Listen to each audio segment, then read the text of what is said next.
Pythagore relève. Julia Grenier. Malgré sa jeune carrière, cette diplômée du baccalauréat en communication sociale en 2014 cumule plusieurs expériences qui lui ont permis de bâtir une carrière diversifiée.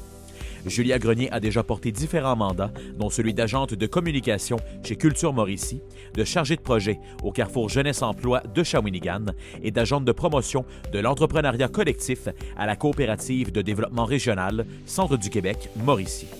Elle a donc eu la chance de mettre en pratique différentes sphères de la communication, de l'entrepreneuriat et de la gestion de projet.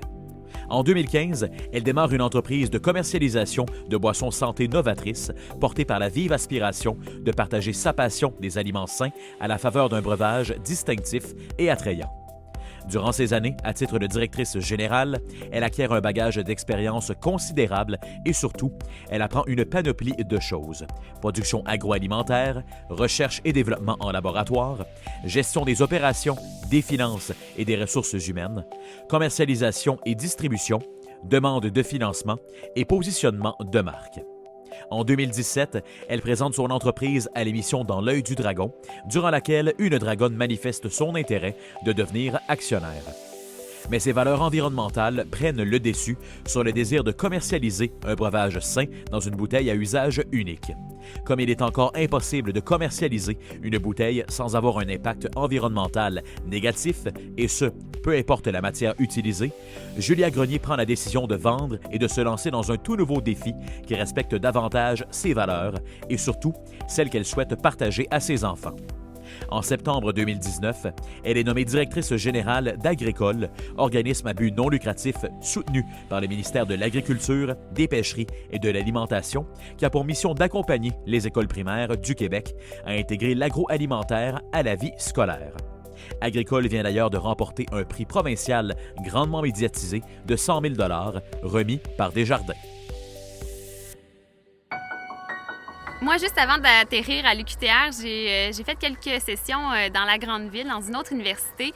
Puis vraiment, ce qui m'a marqué en arrivant à l'UQTR, c'est ce sentiment d'arriver dans une famille, ce sentiment d'être bien accueilli, d'être supporté. Puis j'ai vraiment apprécié ça, de me sentir bien, de me faire des nouveaux amis, de sentir que je suis appuyée aussi par les enseignants, les professeurs qui sont là, qui te connaissent par ton nom, puis qui sont derrière toi pour t'enseigner des choses qu'ils ont appris, puis dans lesquelles ils sont professionnels et experts. Je me souviens bien sûr d'Yvon Laplante. Mon Dieu, on arrivait dans son cours puis on avait, le goût d'apprendre parce qu'il y avait une façon particulière de nous transmettre l'information. Mais je m'en souviens de tous. Je me souviens de Mireille, je me souviens de Jason Lukerhoff, je me souviens d'Yvon. Puis vraiment, c'était des beaux moments. Puis on a appris des belles choses qui me servent encore aujourd'hui. Quand je pense à mon projet que j'ai fait, au projet dans lequel je suis en ce moment, je mets en pratique ce que j'ai appris à l'école, je mets en pratique des méthodologies de travail, puis c'est important dans tout ce qu'on fait, que ce soit un petit projet, que ce soit un très grand projet.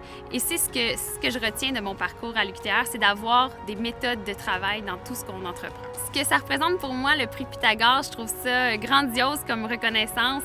Vraiment, ça me touche beaucoup. J'ai un parcours atypique. Je me souviens, quand j'étais encore toute jeune, j'avais envie d'avoir une carrière qui était pas linéaire, une carrière qui me permettait de me développer en tant que personne, de réaliser des rêves, de bâtir des projets. Puis, on dirait que c'est comme une belle tape dans le dos de dire, on reconnaît ça aussi. C'est une carrière qui est pas normale, une carrière qui est atypique, mais c'est bien parce que dans la vie, il faut oser, je pense, en tant que personne, en tant qu'étudiant, en tant qu'enfant, en tant que personne âgée, en tant que tous les rôles qu'on va accomplir dans notre vie. Il faut entreprendre, il faut créer, il faut oser rêver. Puis vraiment, ça me touche beaucoup parce que c'est une marque de reconnaissance que j'attendais pas du tout. Puis ça fait du bien. Puis ça me pousse à me dépasser encore plus pour la suite, pour le reste de ma carrière.